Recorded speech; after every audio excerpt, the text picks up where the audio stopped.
Okay, this video is about an idea for a better sort of system of government, which might sound a bit weird. So anyway, let's get into it. So the proposal is for making a better democratic government.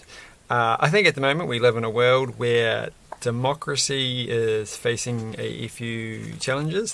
So I think maybe we should be open to the idea that our current democratic systems could be improved and made more useful and more responsive to the people, but also less likely to get abused.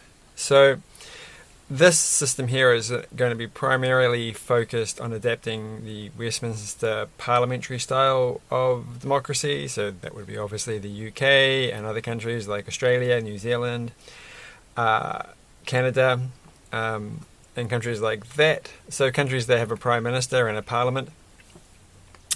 I will be focusing on New Zealand because I live in New Zealand, and so a lot of this is inspired directly about talking about New Zealand's parliamentary system. So New Zealand has a parliamentary system. It has a single house, so it's a unicameral, I think is the term. There's no House of Lords. There's no separate houses of Congress and things like that. There's just one legislative house. I think I spelled that wrong. When I write these things, the spell checker never works. Sorry, I had that drink. We also have, an interesting thing. We have MMP, which is mixed member proportional. And the government is formed by the consent of a majority of the members. Because we have MMP, basically that means we get 2 votes. One vote is for our local MP, and who will be of a particular party, and one vote is for the overall party that we want. And so in the end, the parties get proportional to what everybody votes across the whole country. You don't just go by voting in an electorate and then that's that. If everyone's vote counts to get the whoever gets the party proportion. So when the parties do not have enough, or they don't have enough electorate MPs, they also have these list MPs that come in. So it works out that they roughly have the same proportion as across the whole population voted for them. So this is different to, say, the UK system, but I think it's similar to the German system, even though it's not a Westminster system quite there. And the government's formed by consent, but because we have this MMP, we tend not to have a majority government. We tend to have coalition agreements, and in that case, I'm just going to check. You have these basically supply and confidence agreements where the coalition partners come together and then they agree to vote on confidence in the government being run by the largest party that formed the coalition, and to approve the budget and that kind of stuff in return for some parts on the government and some parts and some sort of policy concessions. So we have a limited separation of legislature and executive. So the government, the people who execute the laws, as it is the people who run the departments, they can theoretically be exactly the same as the majority of the legislature. So if they get a majority in Parliament, then they have a majority and they can pass laws, and they also run the government. So there's no sort of separation. I mean, I know the point is that, say, the United States, we have the Republicans can, for example, hold both houses of Congress and the executive as well. But in this case here in New Zealand, up until the 90s, it was quite common to have just the government being also the largest member of Parliament. So MMP, though, provides some protection, and this has not been the case pretty much since the introduction of MMP. So the problem here is the winner gets almost all of the power, and so what I mean by that is that the majority part, or the opposition parties, don't really do a lot at the moment. You know, they don't have much power to do things. They don't even really have much power to pass any legislation. And it doesn't really quite line up with how people vote, right? So people vote for someone to run the country, but they don't really vote for someone to make the laws.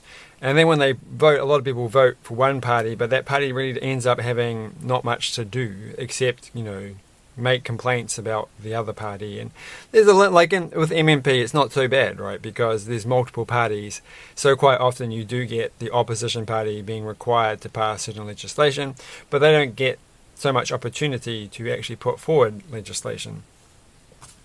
And they still can sort of take a back foot, and they don't really have a lot to do. So my inspiration comes from the US.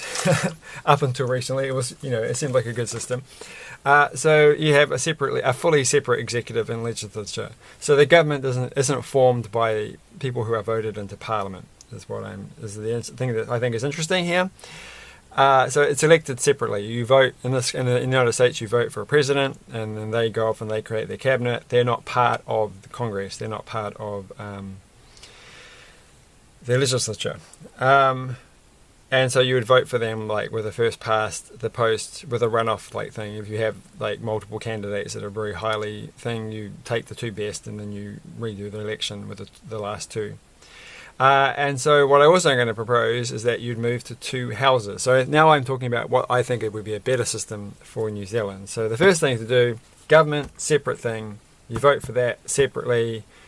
Whoever wins gets in to be the government and runs the thing. So there could be, like, later on, I might come up with, or think of better ideas for how to do the government part, but I'm going to mainly focus here on the legislature, but I want to separate the two out. And when in my idea, in my ideal world, you'd kind of be trying to make sure people see that the executive and the legislature is quite different things that you're voting for different kind of people for.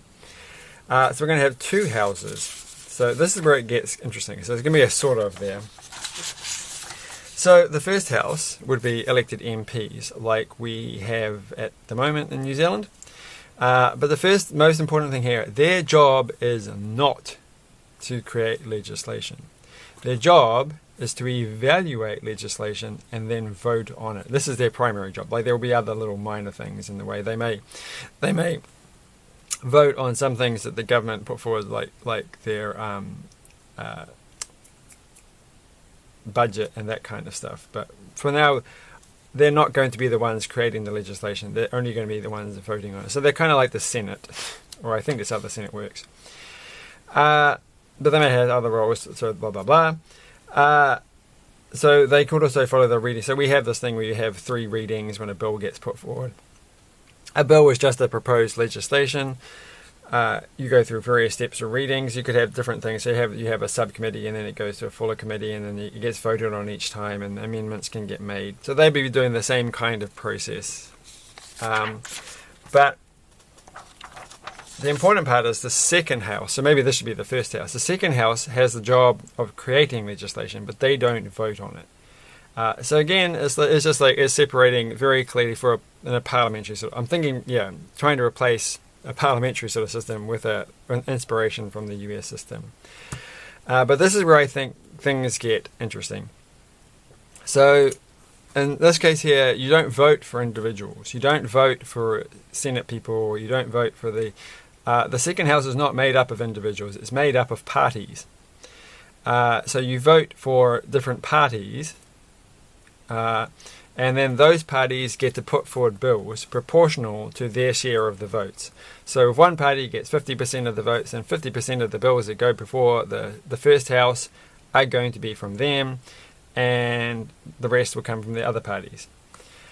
So this means that even if a party does not get does not get that many votes, they still get some ability to do something. They get the ability to put forward bills, and it's proportional to what everybody else is. There's no sort of weird one day every 2 weeks, like in New Zealand, where the other parties get to have a lottery to put forward things. It's kind of like we're focusing on this is all proportional, and it's separate from the running of the government. And you could actually have it that voters could vote for multiple parties, I think, as well. There's no real reason why you can't just say you only get one vote. You could vote for two, and you can still get the proportions, but that might be a fairer way of doing things. So there's different voting systems there. And this would be the primary goal of the second house, is simply to create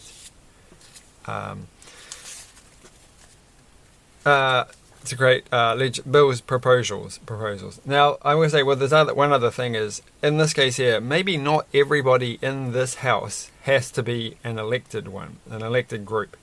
So you could, this leaves open the idea that certain groups just by default get a certain number of bills to put forward every year. So if you live in a country that's quite religious, you may have a particular religious group that has the right to put forward some bills. Maybe you're a big believer in science, which I hope you are. You could in fact have science institutions who put forward, have a set number of bills that they can put forward from their perspective as scientists. So a scientific group can put forward these things. So that might be a Royal Society in the UK and so forth. And you could in fact even have it for like creative groups, maybe people in charge, like in LA, they could do this with Hollywood, to have things that just relate specifically to important groups and things like that. I'm not going to advocate for that idea, but I think this idea allows for that. In fact, the second point, this is idea number 1 for the second house. The second idea might actually just cover that just as well. So the second idea is, we live in the 21st century. So instead of having parties, let's make the bills be decided more directly. Now, the first thing I'm going to say is I am not a fan of direct democracy. I much prefer that you voted for competent representatives to evaluate things for you or to put forward ideas for you in general.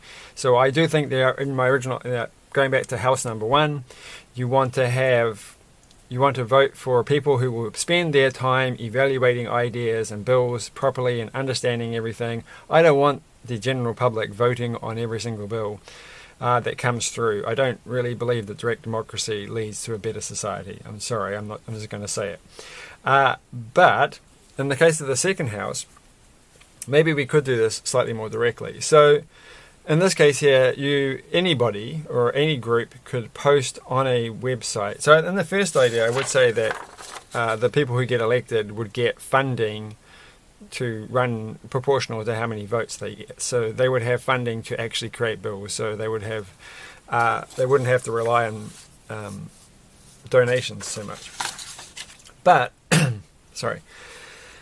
In this case here, what if you just actually had a website? And any citizen can post a bill proposal, and then citizens can vote on those things. And so once bills reach a certain threshold, then they get presented to house number 1. So they could go through a process of going through the lawyers to tidy everything up, and you could have an interactive phase first to get that idea and turned into an actual functional, well-written bill before it even goes to the committee process. So there wouldn't be the need for any elections in the second house, because this process is just ongoing. You always have this available. At any particular time, you have a leading set of bills. Those bills get to a certain threshold, and then they get sort of pushed into the queue. If it's so overwhelmingly, because you want this threshold to be at least reasonably high. Maybe you need to get 20,000 votes from citizens or something, and you could always have it the case that there's also dislike votes, right? You could say, well, I don't agree with this vote, and they have to get a certain threshold over that.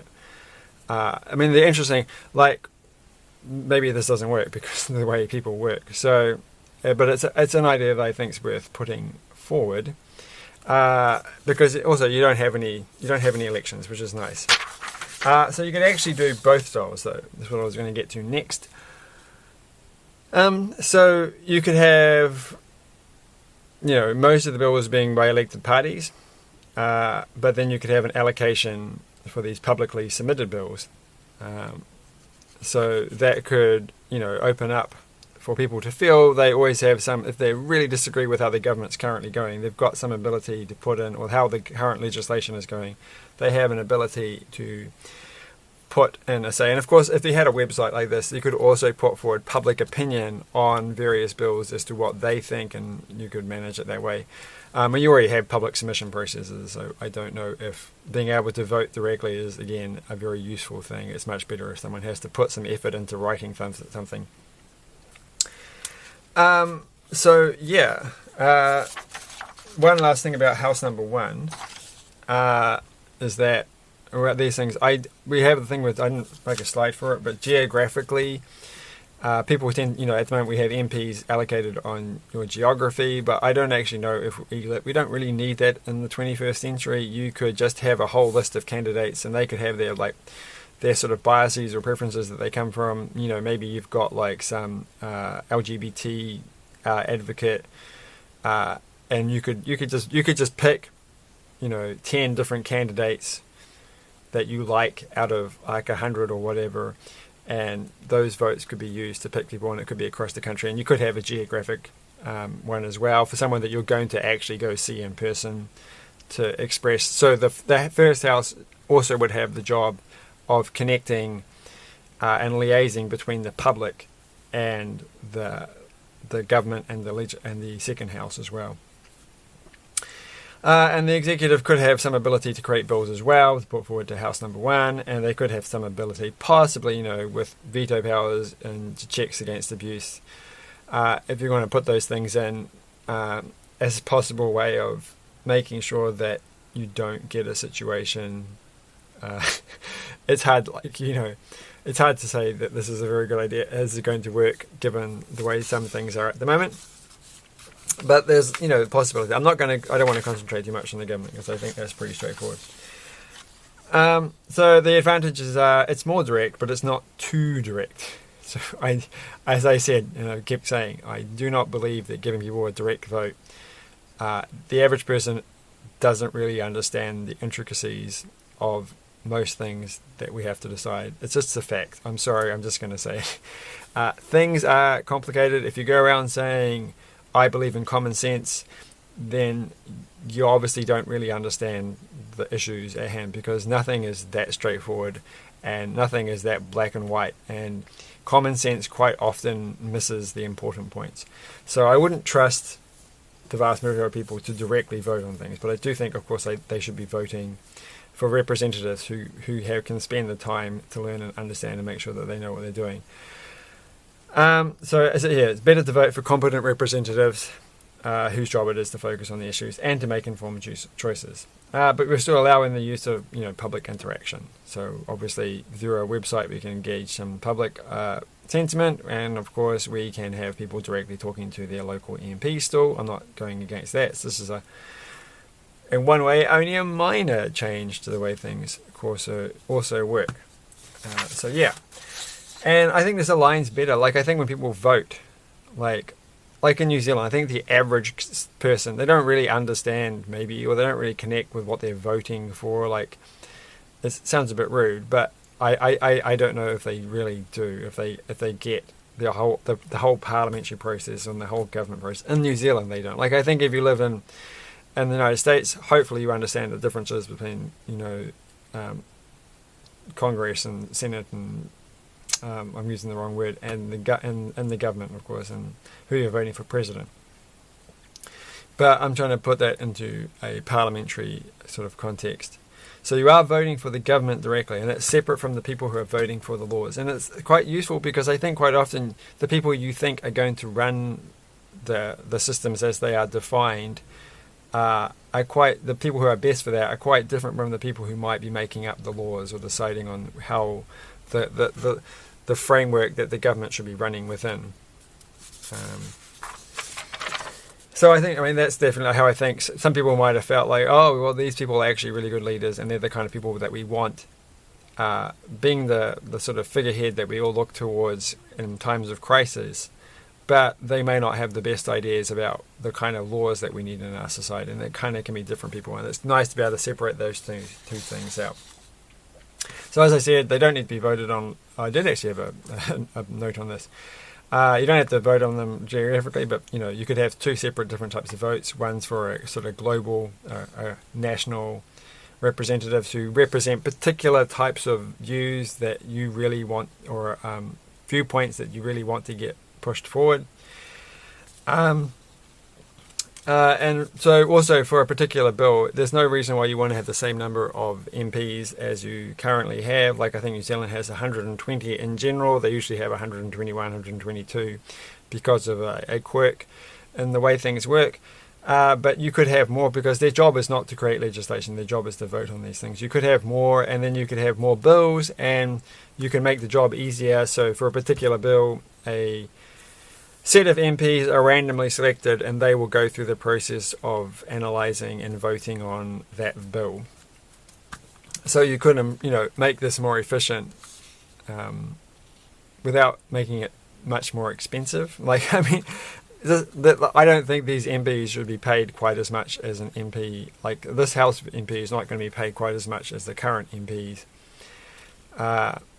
Because in this case here, then in New Zealand, some of the MPs get paid more than other MPs because they're part of the government, or they have ministerial jobs, or whereas as opposed to the backbenchers on the opposition party are not going to get paid as much. So they're probably going to get, all these people are probably going to get pay similar to the backbencher on the opposition party.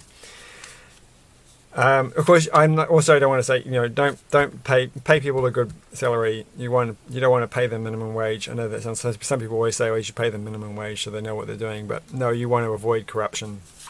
You want people to be paid well, but they don't have to be paid super well because they're only just doing this job. Anyway, this is going on about nothing. The last thing here is also, I think what you could do is we have elections every set number of years. And what we could do, though, is we could have a direct vote of confidence. So this is a direct democracy idea. And so in this direct democracy idea, you're not voting on anything else except for your current confidence in the government, right? So once a government has been elected, then all citizens have their status set to indifferent. So they are indifferent to how the current government is.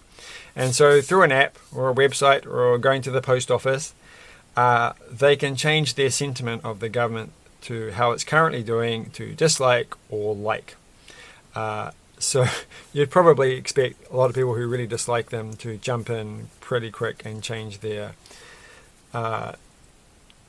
feelings over time, immediately, as soon as they've finished voting, because they obviously dislike the current government. But of course, sometimes when a government gets in, you might not actually dislike them. You just might have preferred another organization, another group, another party to be the government. So you might not do that.